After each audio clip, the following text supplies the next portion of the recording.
Hey guys, Wisu here. After running BrittleKnee her darkness farm for a few days, I found it was way too expensive and I decided to make it more budget. Let's see what I came up with. First we need the indigon. The walls don't matter. You can totally ignore the energy shield. Get the cheapest one you can get. I paid 2 chaos. For the Queen of the Forest, get high evasion, decent resistance, good life if you can. You don't need any links on there. I went for 4 link and paid 5 chaos, but I overspent. For the belt, movement speed is important. You can use whatever you want, but I paid 1 Varlop for this belt. For the weapons, it doesn't matter what's on there. I even have a corrupted one. We don't attack, so get the cheapest one you can get. I paid 2 chaos for each. An essence worm is mandatory, and I paid 3 chaos for the essence worm. Instead of the Solstice Vigil, which is a 100 chaos amulet, I went with an Atziri because it will give us a bigger mana pool and way more mana regeneration. I paid 2 chaos for this amulet. For the gloves, just look for something with evasion, get some mana on it, decent resist, and I crafted life on it. I spent 2 chaos and 4 alchemy orbs. For the boots I did the same thing, but I swapped mana for movement speed, and I spent 1 chaos and 4 alchemy orbs. My ring I spent a bit more because I was low on lightning resistance, and I ended up spending 6 chaos here. But if you balance it out more on your boots and gloves, it will become cheaper. For the gems I went cheap as well, with a 10 chains that I bought for 3 chaos. A blasphemy I spent 2 chaos on, and a level 2 enhance for 2 chaos. Then a level 17 grace that I spent 4 chaos. A decent face one for 3 Varlops with increased duration for 2 chaos. This will cap out our duration, so that's fine. Now if you can spend more, get efficacy support on it and enhance, but it's not needed. And lastly, the vendor gave me clarity.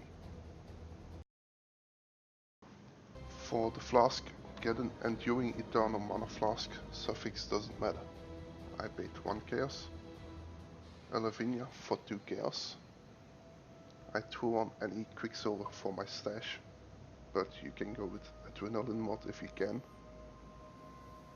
Then a Chemist Stipknight Flask of Reflexes. Here you want to get a high wall if you can, because if you can cap out your evasion at 45,000 for the Queen of the Forest without the Jade Flask, that's better. I paid 4 chaos for this flask, and since I wasn't capped I spent another chaos for the Jade Flask. Now if you don't need a Jade Flask, you can swap in a Silver Flask for more movement speed, or get a craft 11% movement speed or 12%. I went with a Cinder Swallow Flask because I couldn't find a Silver Flask with a craft on it.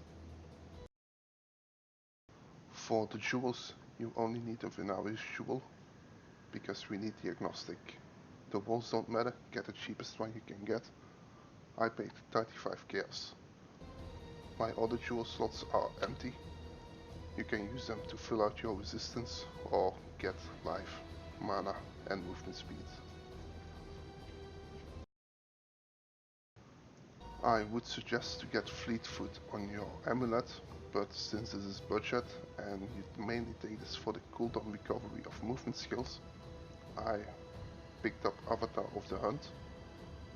If you can get the craft on your amulet, you can unspec out of these 5 nodes, get some more life and get the movement speed here.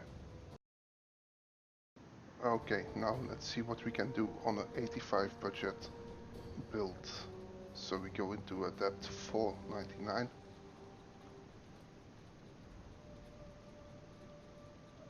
And let's see if we can survive in here.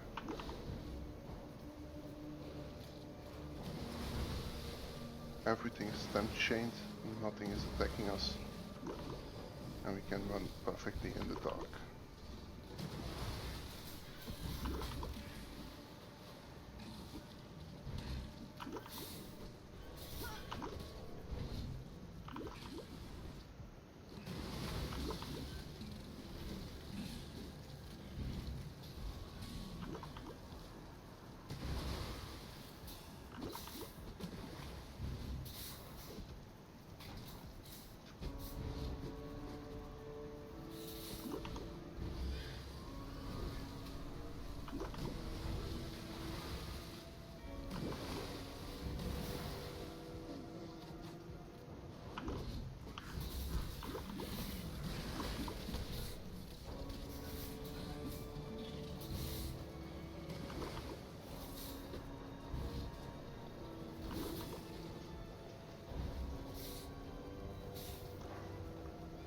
So yeah, thanks for watching, I hope you enjoyed and have a nice day.